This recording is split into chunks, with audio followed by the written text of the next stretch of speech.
And in the build-up to the Super event, I'm now joined by DD India correspondents from Berlin. I'm joined by Trent Murray, and I also have from London, Ollie Parrott. A very good evening from India to both of you. Now, finally, we have the final lineup. First, my question to you, Ollie, on Team England. Now, Spain is bidding to win the title fourth time, and their journey so far into the match shows that it is a potential threat to Team England, and luck won't work every time for them. What do you think of England's chances here in the super finale against Spain, Ollie?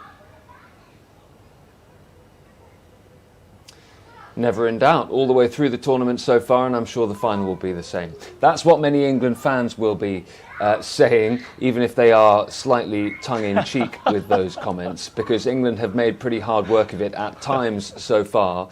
But they will also be taking confidence from that semi-final in which England put in, I think, their best performance of the tournament. And Spain, watching on, will be aware that England can be a significant threat. They have got the players to be a threat if they turn up and do the business on match day. And as I say, one of the things the England squad will be so pleased about is that their performances have just been building through the latter stages of the tournament. Perhaps they feel they can peak at the right time. But they will also know, and we've been hearing this from the players and from the manager Gareth Southgate, that Spain have probably been the best team in the tournament so far and will be very, very difficult to beat indeed. We've heard Phil Foden talking about the way they keep the ball, for example. We've heard Gareth Southgate talking about the way that they've had an extra day of preparation ahead of the final. But it is a final now. It could go either way. And I think Spain will be favourites for many. But England, even to the neutral observer, will be considered to have a decent chance as well. And now coming on to you, Trent, it was Pele who took the World Cup by storm in the year 1958, and people are now, refreshing their memories with Yamal's performance here. Can we say he's a great superstar in making, Trent?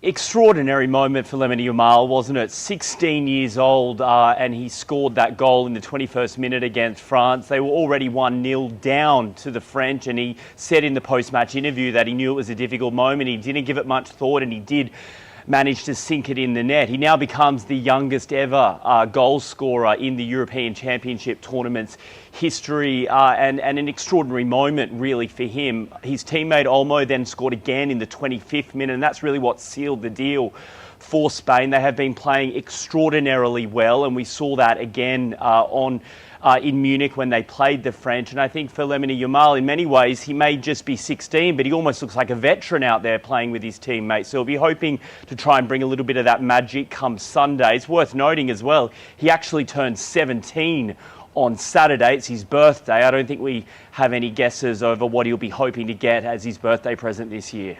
Let's see what happens on the final day. Coming on to you, Ollie, and talking about England. England, if we talk about the previous match, they responded well to all the challenges with quick on-ground responses as well. And earlier, it looked like England were losing the knockout games, but finally they are in the super finale against Spain. So the kind of changes that we've seen, what should be the final strategy for Gareth Southgate over here, Ollie?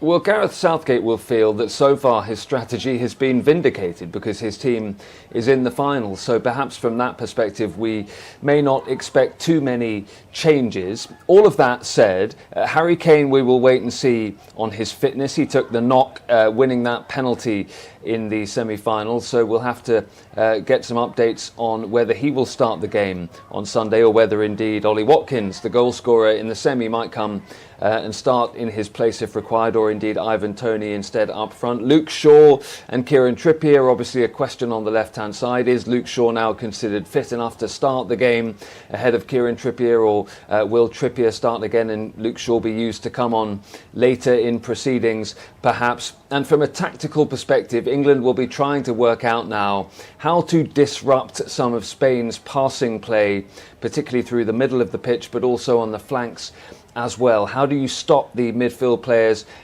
getting as much space as they've been able to find in some of the previous fixtures? How do you stop Rodri running the game from midfield? How exactly do you press, and how far up the pitch do you press? knowing that if you do press high up the pitch, Spain may well pass around you and find space in behind. So lots of questions for Gareth Southgate to consider over the coming days. But you mentioned their resilience in recent games. He will be hoping that that plays a key factor as well. Indeed, and coming on to you, Trent, talking about Spain, they look like the standout team of the tournament.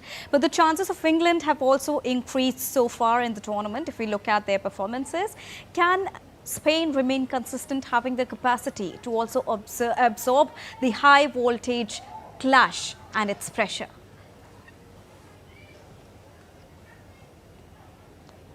Yeah, look, I mean, Spain has taken really the hardest possible road here to Berlin. I mean, to get to this final, they've taken out Italy, Croatia, Germany, France. I mean, these are some of the real titans of European football. They've been playing incredibly well. This is their longest winning streak since 2010, their first final since 2012. And I think that they have shown on the pitch that all of that preparation and work and strategy is clearly paying off for them. What we do know, though, as well, is that England has shown it can have some surprises up its sleeves. And I think the Spanish are not being too cocky or too confident about all of this. Certainly on paper, they are probably the better team. They should win if you were a betting man. But nevertheless, I wouldn't write England off. And I think for the Spanish, they've been, as Ollie said, they've been given an extra rest day. That will help. But really, it's going to be a fantastic match come Sunday. And even though the Spanish remain undefeated until now, I think they'll be concerned England could just cause an upset here. So we'll have to wait and see. Now, both of you, because England, Ollie is a die-hard fan of England, and Trent is also following a lot on Euro, and he's been following and supporting Team Spain also. A very quick question last. Ollie, when we talk about Team England, what is that one thing that you would have, having been given a chance, you would like to add for Team England ahead of the super finale? If you were given a chance, Ollie. Well, the one thing I would like to see different in this final from previous finals going back to 1966 is that England win it.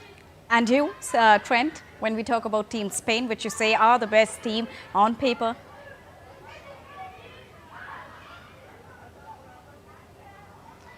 Yeah, look, I don't think I'm in any position to be giving Spain advice right now. They are clearly doing something right. But again, what I think will be interesting this time is if they can win this tournament, they will win the silverware for the fourth time. They currently are third against Germany. Both Germany and Spain have won 3 trophies each in this tournament's history. I think the Spaniards would love to take that record to become the overall title holder from the European Championships. And England are looking forward to stop that victory march for Spain. Well, thank you so much, Ollie and Trent, for joining us and bringing us a rounded perspective on the super finale and what to expect ahead of England versus Spain Euro final.